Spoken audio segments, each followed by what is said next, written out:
Hello, everybody. My name is Morgan Medley. I am a high school senior at the Enloe Magnet High School in Raleigh, North Carolina.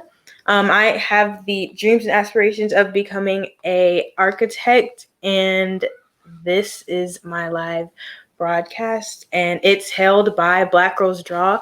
And I started Black Girls Draw to introduce young colored females about architecture and design and just what it is, and let them know that they can do anything they set their mind to, and it's just giving them the overall layout of what architecture is. And I want to welcome you all to Black Women in Architecture. So today my special guest is Miss Zena Howard, the principal and managing director of the North Carolina Practice of Global Architecture and Designs firm Perkins&Will. She's an award-winning architect, strategist, mentor, and team builder. Miss Howard is known for being a successful visionary within the architecture world. So I'm so glad to have you here. Thank you, Morgan. So glad to be here. Good to see you. So we're going to start off with just a few questions, and then we can just really get into it. But I just wanted to know where you were from. That's a little bit of a circuitous route. So I was actually born in Texas, but I lived in 4 places growing up. So from Texas to Baltimore, Maryland, to Syracuse, New York, and then to North Carolina. So a little bit around the south and eastern part of the country. So within your school years, what were your interests in high school? My interest in high school, believe it or not, was art, of course, but also history and math to an extent. Math up until I sort of got to past algebra, geometry, and then my interest kind of waned. So a lot of people think that you have to be extraordinarily great at math to be an architect, but you have to really have a sense of scale, proportion, those things that resonate from a design perspective, and math kind of takes care of itself. So yeah. When did you actually fall in love with architecture? When was the moment that you just knew that this is what you wanted to do? That was at a very early age. That was like age 8 or 9. And but I didn't really know at that time that it was actually architecture. I knew that what I wanted to do, but keep in mind, this is like in the way before you were born. This is like in the early 70s. So there weren't really a lot of architects around. No one really was able to tell me what architecture was. So it was a little different back then. And so it took a moment for people to actually tell me that it was an architect that I wanted to be. A lot of people kept telling me, oh, you want to be an engineer. So there was a lot of confusion of those 2 trades or professions. So when it comes for me, I actually fell in love with architecture my freshman year of high school. I just accidentally got placed into a drafting class, and it was just like the standard drafting. It wasn't really anything about architecture or engineering, because we have 2 different routes when it comes to drafting. You just take the regular drafting course, but they put me in it, and I was a freshman, and going into high school, I told myself I wanted to be a lawyer. And I used to go to most of the law camps at North Carolina Central University. I went to it all my years of middle school, and I thought that's just what I really wanted to do. But then when taking my drafting class, it really opened up a whole new world of a career I didn't even know existed. I've never really looked into just looking at buildings or just looking at the way things are laid out. And I just really found it interesting. So that opened up my eyes, really. And I just stuck with it. And now I've taken all the classes I can take. And I've just stuck to it. And it opened my eyes in just a brighter way, because with me wanting to be a lawyer, that's just 2 different routes you have to take from being a lawyer and architect. Oh, yeah. And I wasn't quite sure that if I wanted to make the switch, but then I just really loved just looking at buildings, looking at floor plans and layouts and where you place certain buildings. And it was just really interesting to me. So I just stuck with that. And Oh, I'm so glad you did. You and I were talking before this broadcast about a program that we have that in our Durham and Charlotte studio called Exploring Architects, or Exploring Architecture for really young kids, like starting at grade 7, the Mhm. 7th grade, all the way through, to help introduce them to architecture. So it would have been great if you had that exposure a little bit earlier. So do you feel like you kind of struggle with like getting now you're getting ready to apply to architecture school, you need this portfolio Mhm. and things that go along with that. So, we're here to help you if you need. I know some of the schools that I have applied for, like UNC Charlotte, they do require a portfolio. And Mhm. that's my main focus for that school, because with me taking my drafting classes, I took the drafting engineering courses and the architecture courses, and like I have stuff from all of them. But Yeah, yeah, I was talking to one of the students and she was like, they look at like more like arts and like that's painting right. and That's stuff like right. that. And I did not know that.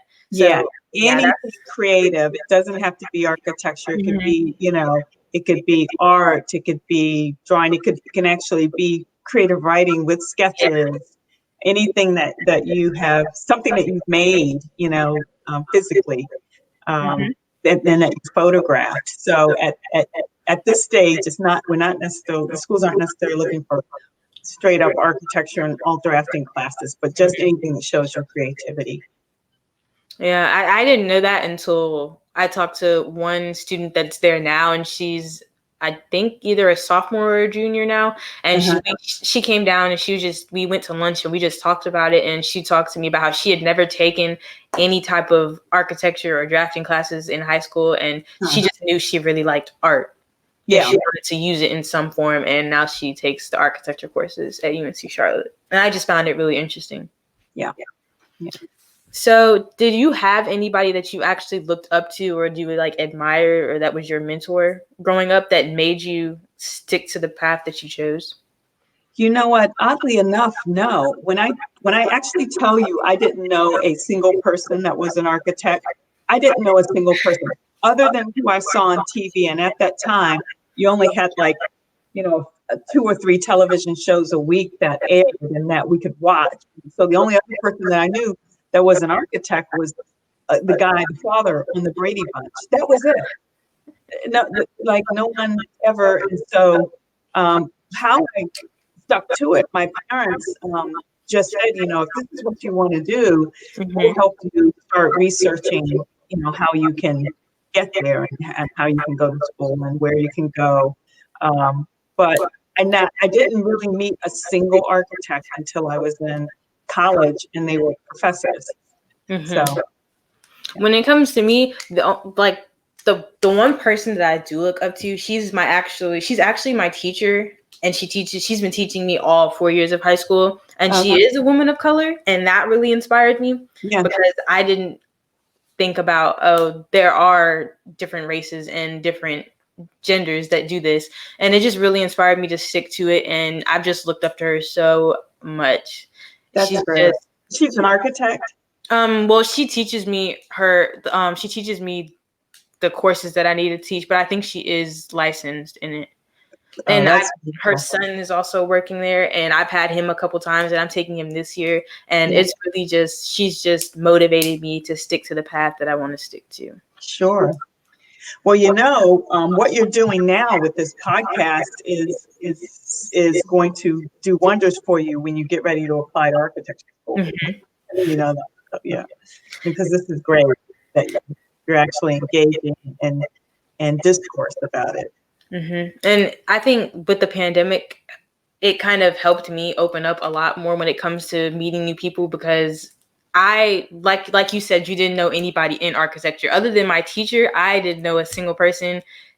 I just never actually looked into it. I knew it was what I wanted to do, but I just didn't know anybody that did it until I started Black Girls Draw, and then a lot of people just started reaching out, and it Yeah, was just very like it gave me a good feeling because it let me know that there are other people out here Yeah. that are doing what I want to do when I grow up. And looking at the numbers of the licensed architects that are females and African American, it's not that many. So Yeah. it was good knowing that there are local people here that are doing what I'm doing and want to speak to me to help me get to the path that I want to get to. Yeah, it's exciting. And you know, we have people in our couple of people in our studio that are like a year or two out of school, Black females that are fantastic, you know, that certainly, and at a different time, it would also be great for you to speak with some of them. When it comes to me and applying to the colleges, I've got to set up virtual tours or just Zoom meetings with some of the professors or like the deans of the schools. And I've got to even talk to some of the students in the architecture. Oh, that's good. Yeah, yeah. And before everything happened, me, my mom, my dad, we went up to Howard and we toured their school and we went top to bottom through their architecture school and we got to even talk to some of the students. And then we drove down to Hampton and we stayed down there. And then we visited that school and we got to see the campus and look at all of the architecture buildings. And it gave me a really good feeling. And I wish that COVID didn't happen so that I could get to look at the other schools. But it was just good to know that there are the students that are taking it really love what they're doing. Yeah. And they want to stick with what they're doing. Yeah. Did you have any like specific classes that you took in high school or college that prepared you for the college? Yeah, in high school, I told you about math, and I think I've shared with you, I was great all the way up until like second level calculus, and I was like, really, I don't need this. So, you know, but I think any art classes, and also think about anything that's that you know engages you to critically think about something, because really architecture is really about problem solving at a different level. Your mind is working in like, you know, 12 dimensions to solve problems, and they're not simple. So anything that that provokes you to write or think critically, I think is good. So I think you know, art, of course, literature, all of this is creative.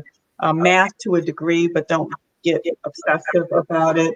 History is important because history helps you understand the context that we design in and the evolution. And I'm a believer, although I revere history, a lot of what I do is work that remembers history and people and places that you know, are really significant.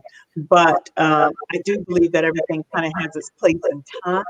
So understanding, you know, at a broad level, history is good. So yeah, I think those are good.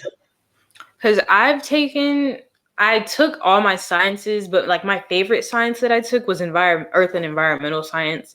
And that kind of sparked the interest. I mean, I was interested during the class, but then when we visited North Carolina A&T, I looked at their landscape architecture program, and it reminded me a lot of earth science. And putting those two together, it was really interesting. But I'm taking math now, and I'm still taking my history and my English classes. But elective-wise, I've taken entrepreneurship 1 and 2 to just like get the gist of like, even if I wanted to open up my own firm or like do certain things with the architecture license, I can still do it. And I've taken personal finance, and then I've just stuck to just like the regular CTE drafting courses in engineering and architecture. And then I took a computer engineering class because that was also like an interest within an interest, I guess. Like I knew engineering and architecture was the main focus of what I wanted to do, but I just did not know what type I wanted to do.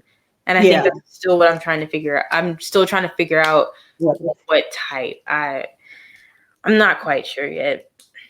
You know, the beauty about where you are at your age is that you don't have to have it all figured out. It's better to be a generalist, even up until even like the what we call the entry level architects in our firm, Arc 1, Arc 2, Arc 3 is what we call them. we like them to be generalists. It's learning. You're at an age where you can soak up knowledge so quickly, Mm-hmm. and so you're not going to go wrong or take anything. You're not going to make a mistake with any courses that you take, because all of it really will help.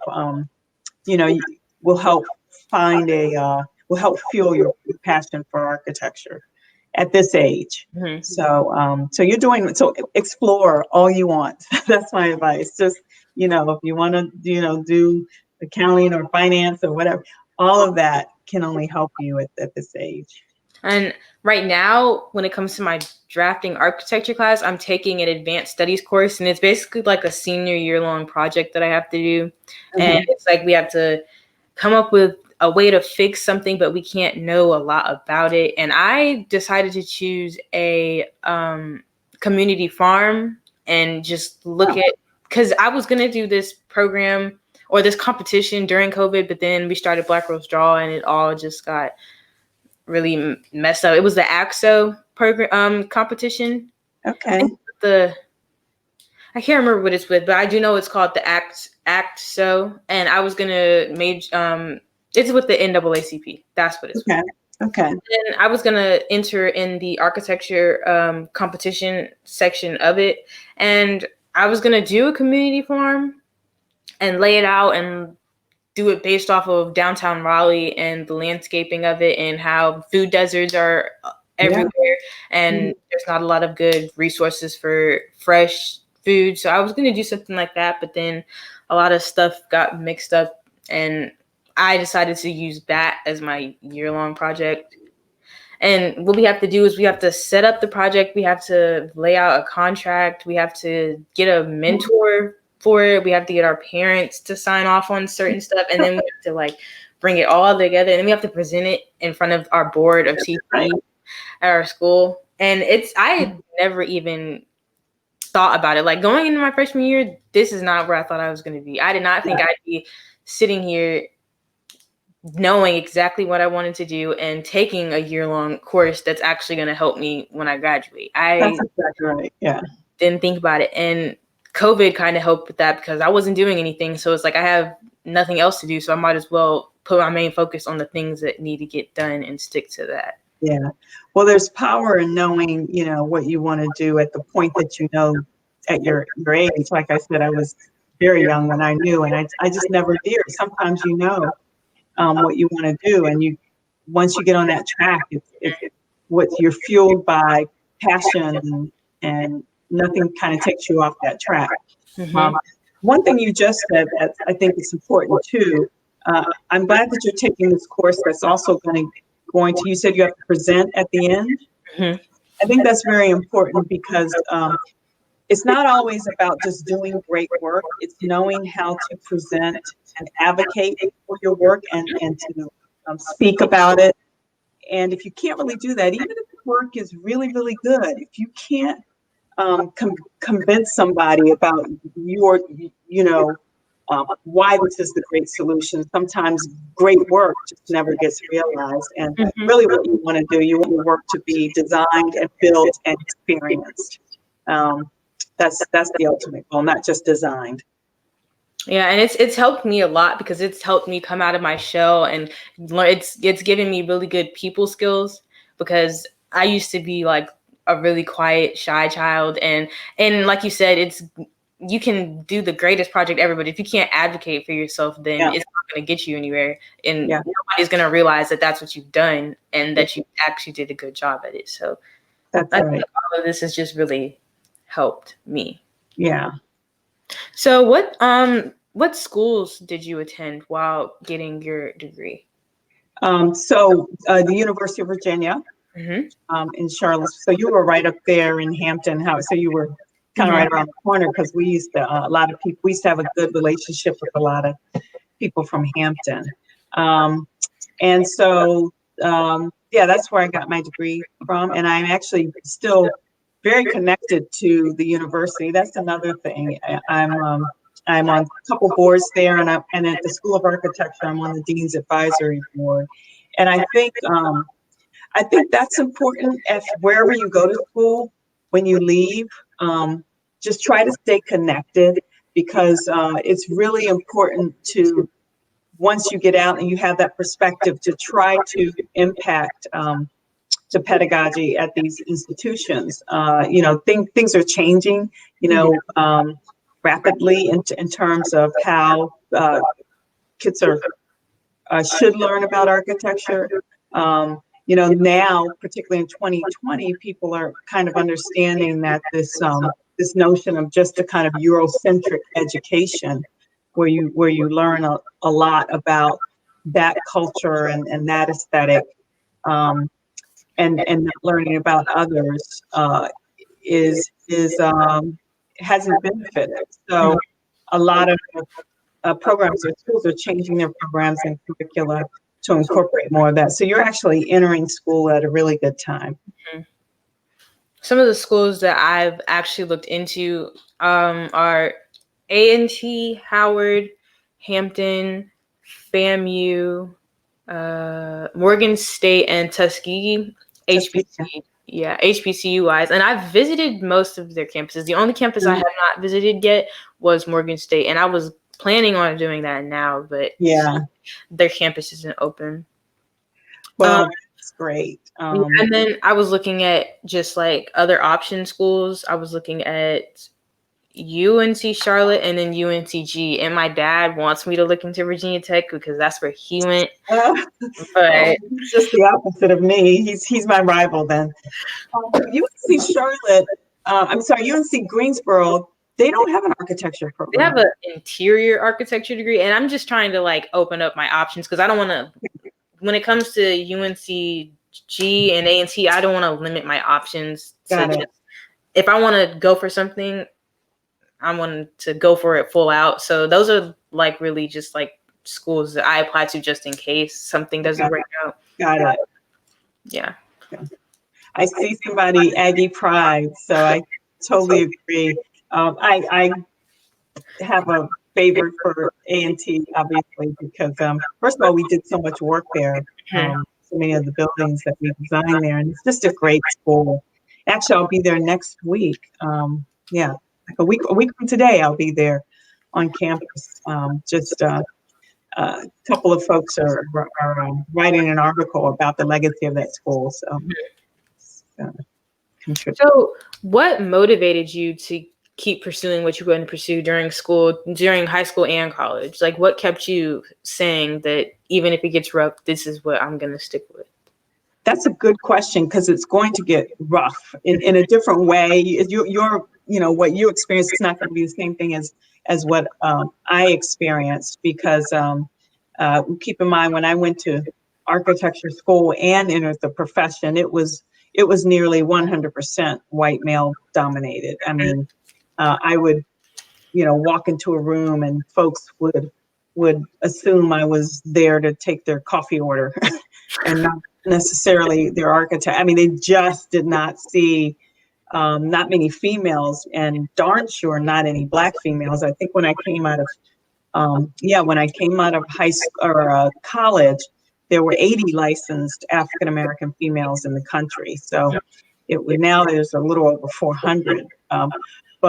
So I think some of the challenges are also some of the things that should drive you. So, whenever you hit a challenge or a rough spot, that just means put it in fifth. That means, okay, that means I just have to put it in a higher gear, because you will find that those challenges propel you further in your career than you would have gone if you didn't have. It's an odd but very real concept. So some of the things that I experienced was just, like I said, even when I was a licensed professional, not people just kind of scratching their head. But what I found in every single case is I had to adopt this motto of just focusing on the work. Just focus on doing good work, because after a while, if you're working in a team, if you're working with the client and they're like, oh, I don't know, this person's Black and she's a woman and all this, after a while, when you're just working and doing good work, that stuff kind of it abates, Mm-hmm. and people just kind of see you for who you are, and that's just a wonderful, talented person. And so that's what I mean about just consistently working through the difficulties, because in my time in the 80s, more overt racism, sexism was a lot more prevalent and under the radar, meaning that it happened, things would happen, and people would, you couldn't say anything because people were overtly racist.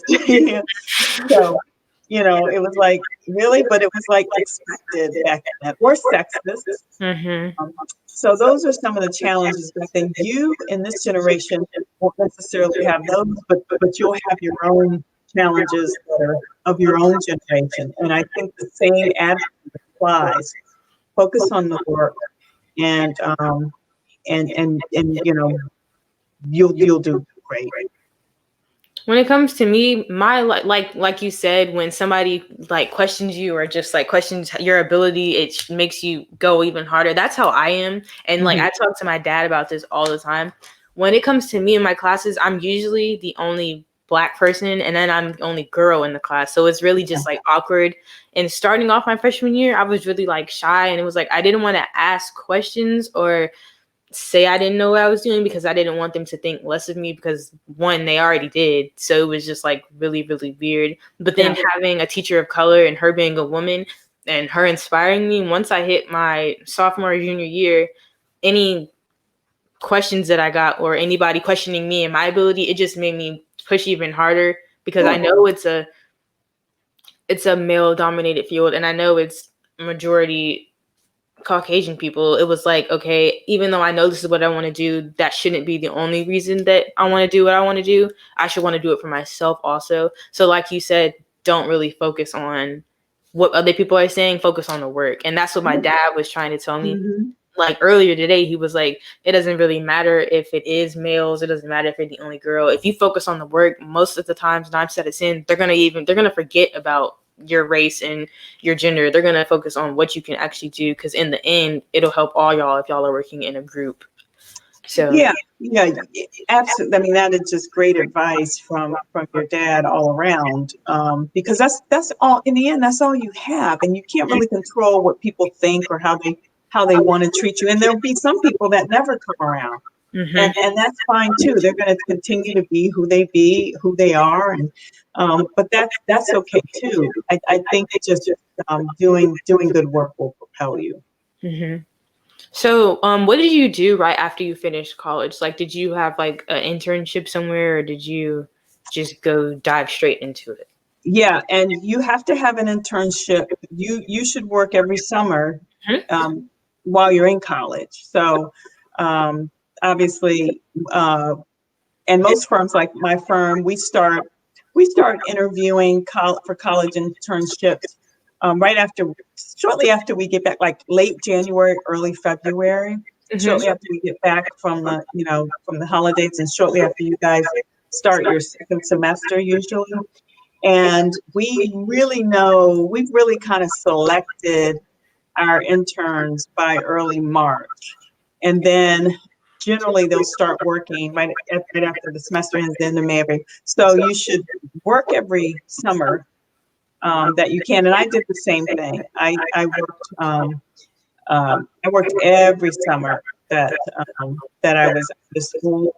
If some people, will use the summer, you can travel and, with some programs and try to get some experience that way. But sometimes people travel abroad in within their academic year.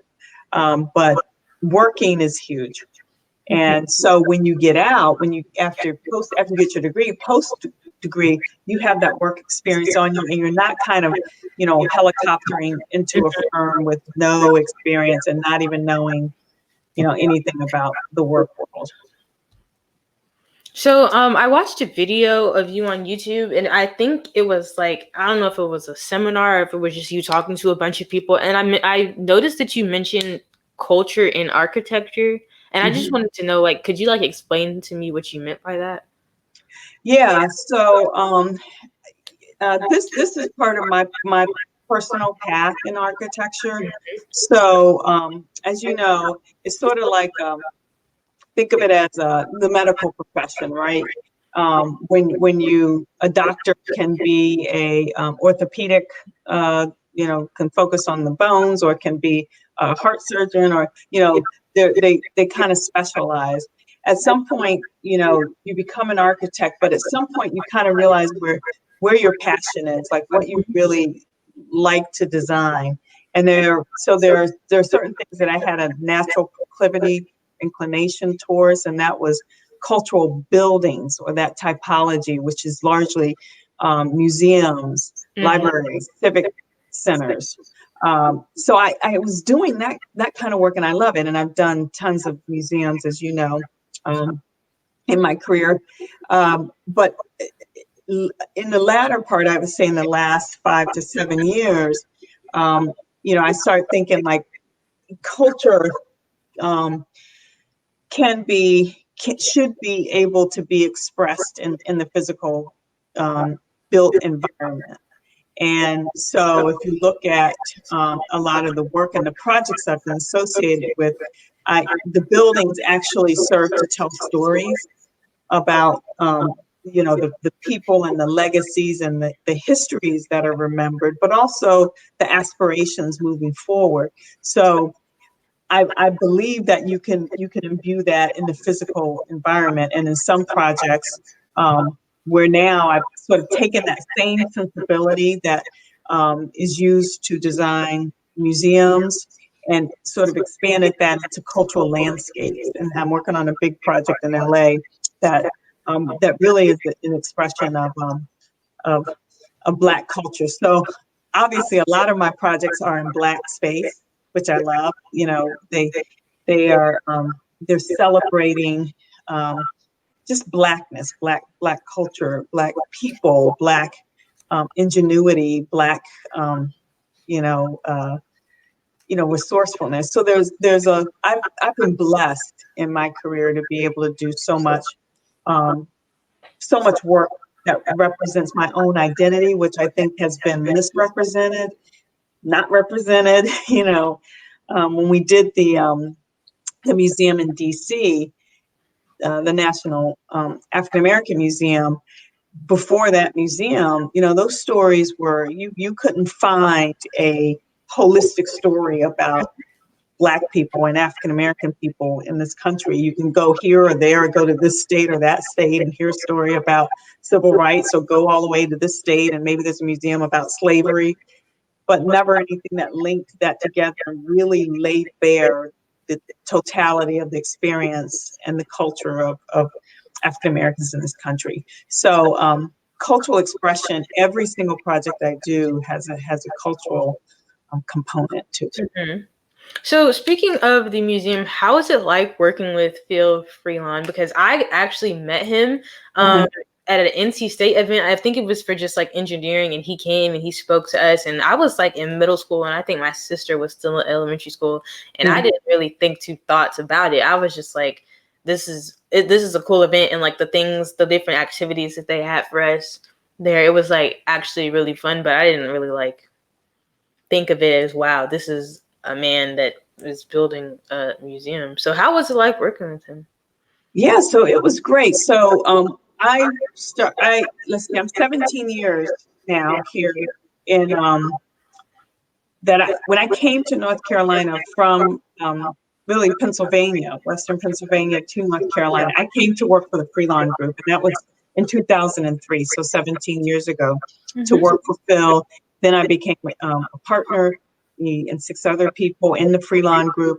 Then we merged with Perkins&Will 6 years ago. So before Phil died, that would mean I worked with Phil like is that right? My math is wrong. 17 minus 1, 16 years. And so, Phil was amazing to work with. When I came down, one of the reasons why I came to work here was that he was already doing a lot of the work that I was just telling you about, exceptional work.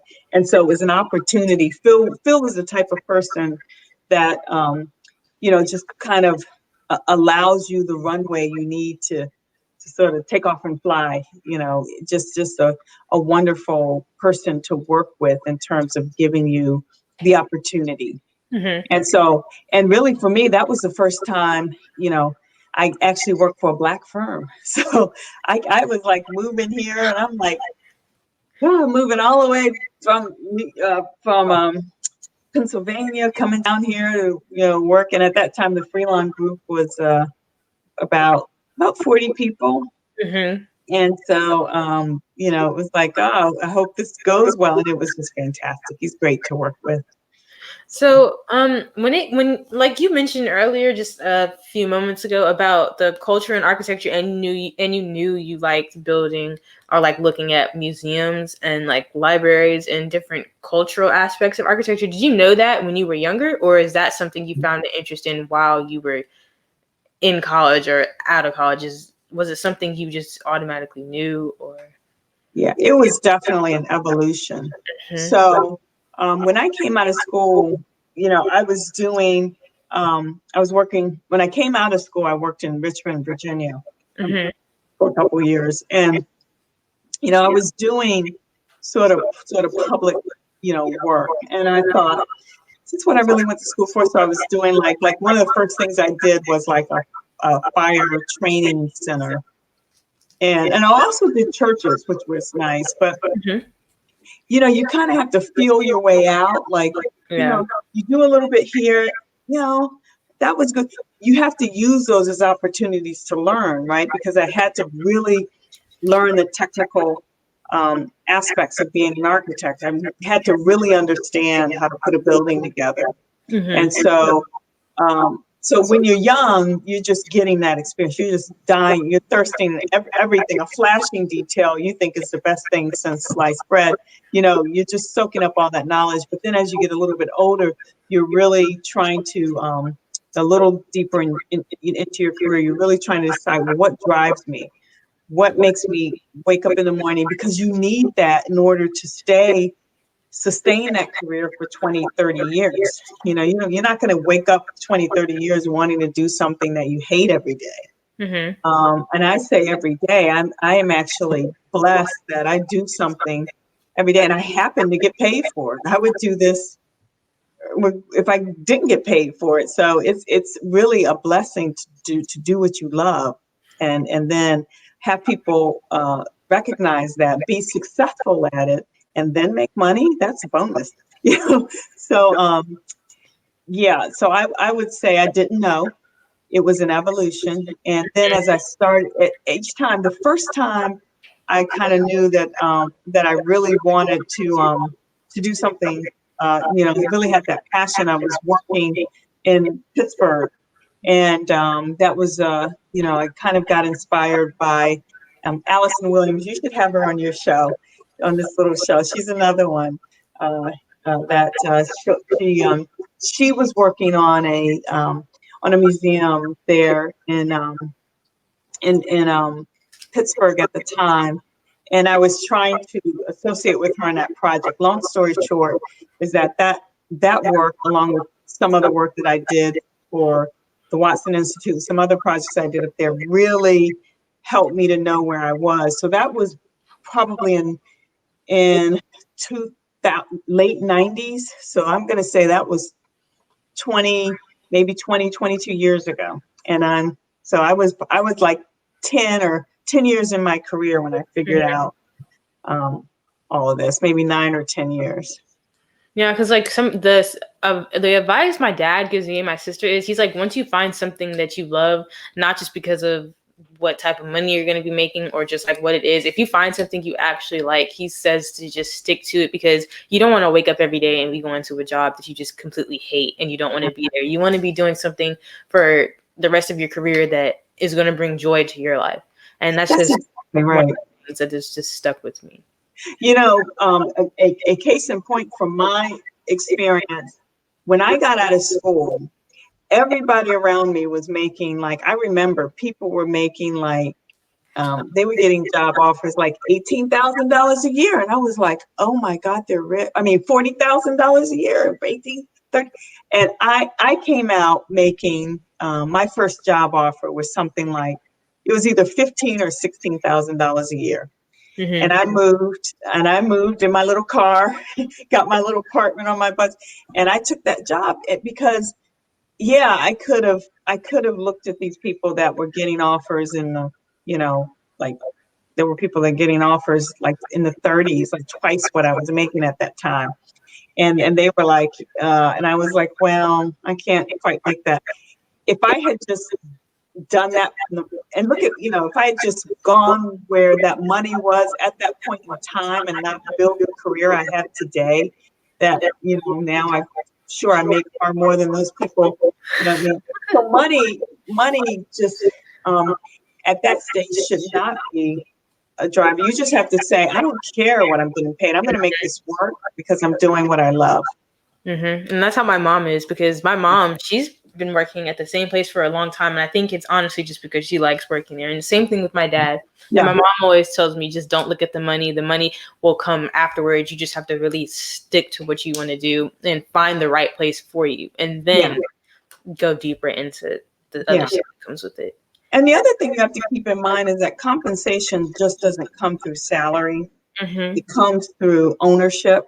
When I became an owner at the Frelon, so you're building something.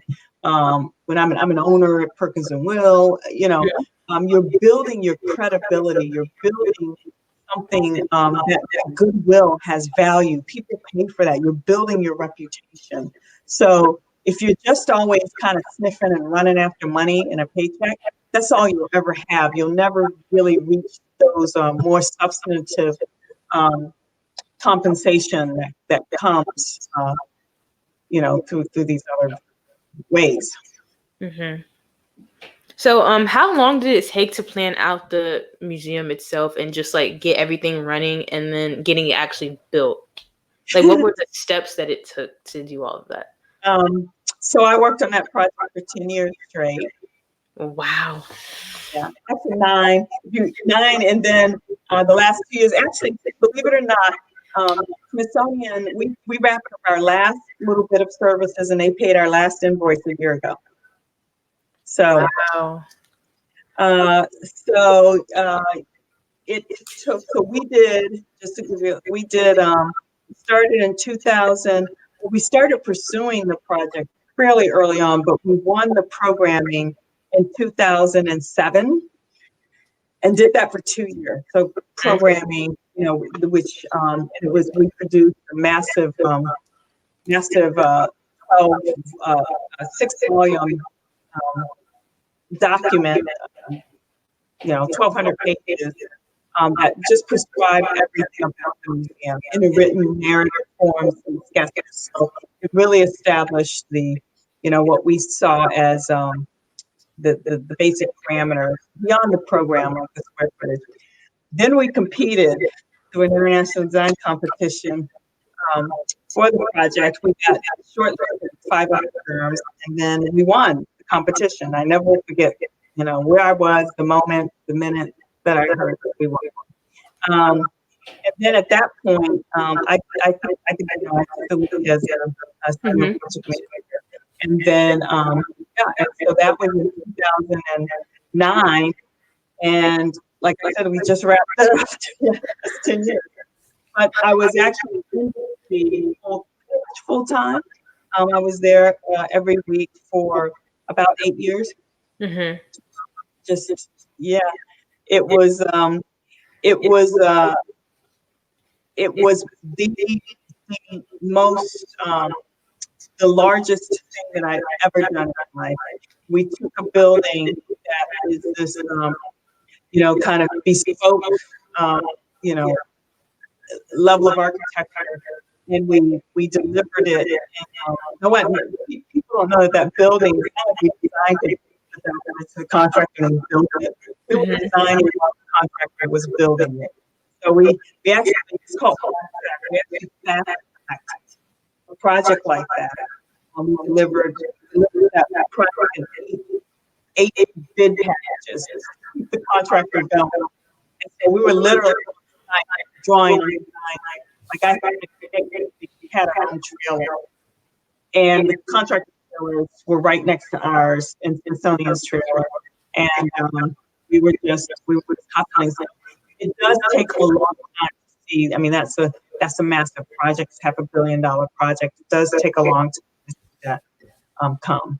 Plus, Smithsonian was still accumulating content. They did not have all the exhibits, so they would suddenly say, "Oh, guess what? You know, we got an airplane, or we got a train, we got a tower." We what? Now we're designing to get that. So it was definitely it was a fantastic product. That's all I have to say. Me and my family, I can't remember what year we went, but we actually went up, like it was when it was fairly new, and we visited the museum, and we started at the bottom, and then the other half of my family started at the top, and we decided we were going to meet in the middle, and it was just so much to just look at. And we need to go back because we couldn't even finish. We didn't even get to look at the upstairs portion of it because it was just like a lot of information. And I just really enjoyed the fact that it was just like it showed us the good and the bad of what African Americans have gone through. And I just really found it really informing. And it was just so amazing, the different levels to the downstairs and the different placements of the walls. And it was just mind blowing. I was not expecting it to look like that. It was so nice.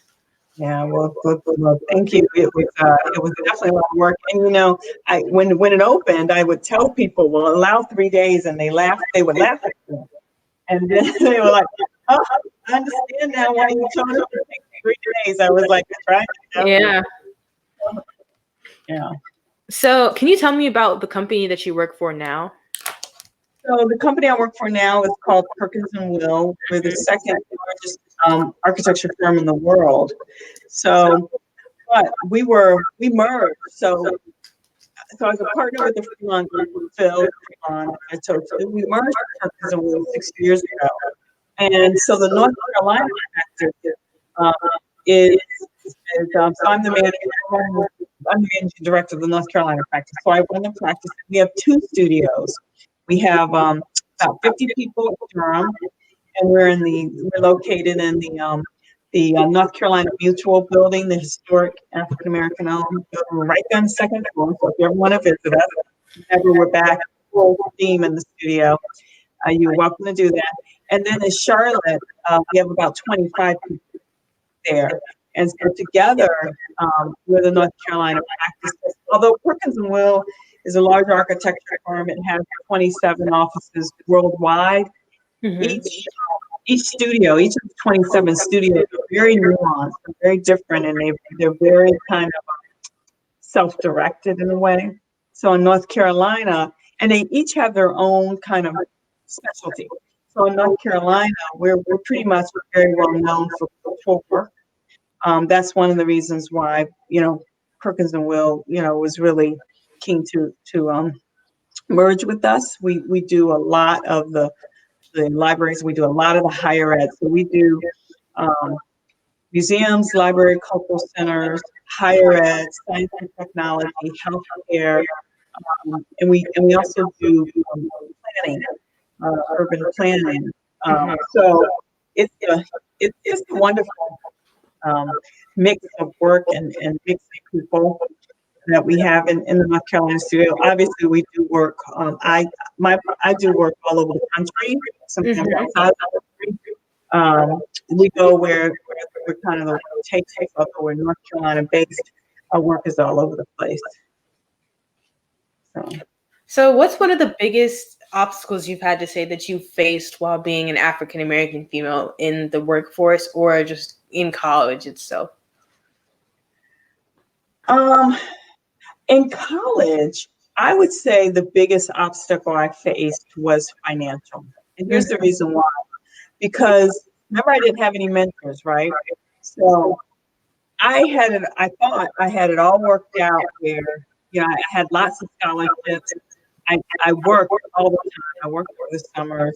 I knew what my future was. But when I got in architecture school, no one taught me back then how expensive it was, because back then we had to buy, you know, I remember looking at the cost of a rapidograph. I know these things y'all don't have now, but you know, I was like, I can't buy this stuff.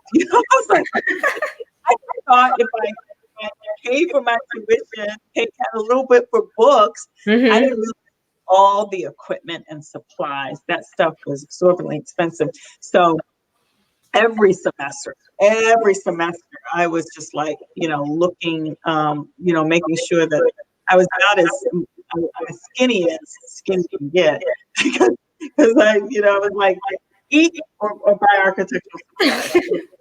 So in college, it was different because of that. But I love the experience of being in, we call it A school at UVA, of being in the A school, because that was kind of like a way of living. We never left studio. You slept and ate at your desk and did a bunch of things. So I think that was the biggest obstacle in college.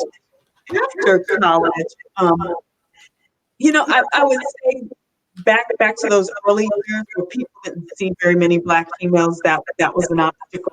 Then once I moved past that, I think to reach where I am now, I would say the biggest obstacle, I don't even call it an obstacle, I say a challenge, like right now where I am in my career is, and the reason why I took the time to do what I'm doing with you tonight Mm-hmm. is we absolutely need more African Americans in this profession, and African American females, because the challenge now is that I see the benefit. I see how much this profession needs diversity, particularly among Black. So the challenge is spread. The challenge is like, I'm actually glad. I'm glad for COVID. I'm actually glad COVID slowed me down. I haven't been on the plane since March, and I'm person that's like on, 2 or 3 planes a week going all over the place. So this is like, I love it, and, but I wish there's like this whole, it's like this whole, landscape of work that needs to be done and not having enough people to do it. That's why when you reached out and said you had this program, I was just like, oh, absolutely. Whatever you want. It's like, yes, So for me, I'm at the point in my career where I'm at the reach back, pull up, reach back, advocate, support, get it in there, because we need more people like you. Mm-hmm. So with you saying that you're an advocate and me reading up on you and reading that you are a big advocate for Black people and Black young girls wanting to do architecture, what are some of the other things you're doing to help support that? So we do a lot through NOMA. Me personally, one of my personal passions. I mean, first of all, so we do a lot. You're always donating. You're always reaching out through NOMA, the National Organization of Minority Programs. We do the Explorers program, like I told you. All of these are kind of big moves, huge investment, putting your money out there. But I also like doing like this type of stuff. I also like reaching out personally. I have people, shadow me, tour me, either in the office, or I've actually had them tour me in other cities and states, or shadow me. And just keep in touch. Um, we have, you should have Chelsea on your show. She's in my studio in Durham. She's amazing. Chelsea, I met, she reached out to me when she was at North Carolina A&T. And she went on to get her master's at Georgia Tech. But I had a relationship with her for 4 years before hiring, So it's kind of like that, because I didn't have a mentor or anybody to talk to me about architecture school. I try to make the time to talk Mm-hmm. to people about that, and particularly girls, because because women have literally changed this profession. They've brought a sensibility here where they've underscored certain key tenets about sustainability, that resonate with us, and that's the norm of practice today, but before was not. So that's what I do.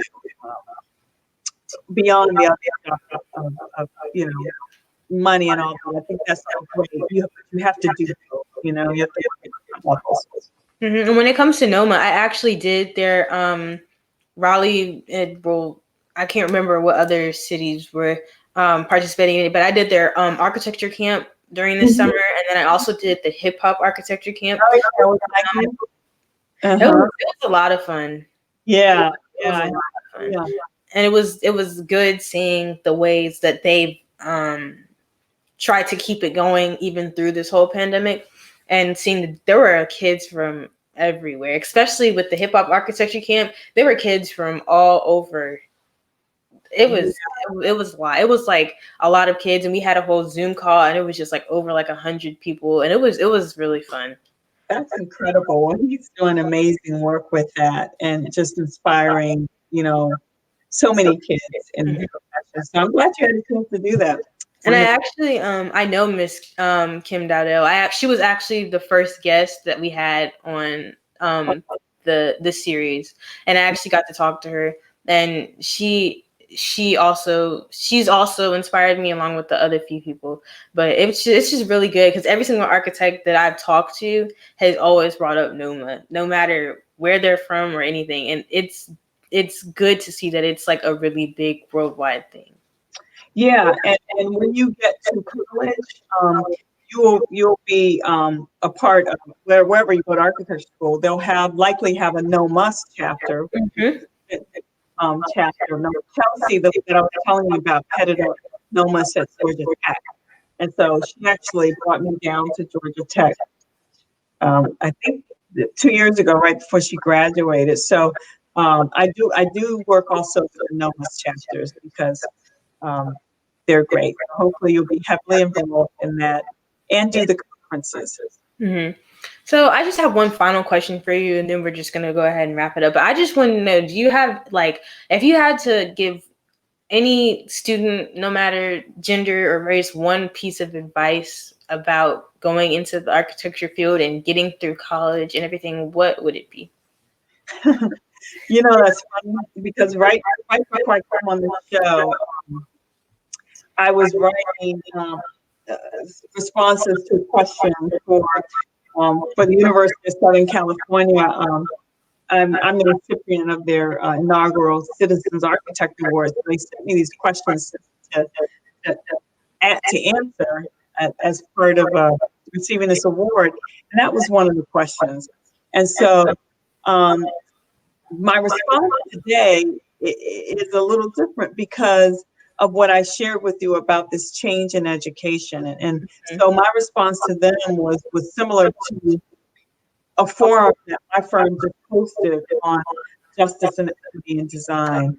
And it's really talking about, you know, how there is a mandate now almost for architecture schools to teach students in a different way, and to make sure that they understand that they see architecture and design like I said earlier, not just from this Eurocentric lens, and understand that there are other factors that have to be considered, like sustainability, like justice, like equity, like systemic racism, all these things where architecture has been kind of complicit in that. So as you go into your education, we've had a lot of listening sessions. I know I have with students at UVA, NC State, all over the place. And the Black students there have you know, almost across the board said that one of the things that they felt uncomfortable with was expressing their own culture and design.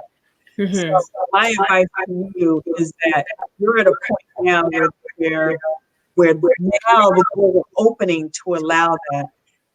Enjoy it, revel in it. You know, be free. You know, just understand that architecture is a lever to make profound change in communities, and use it.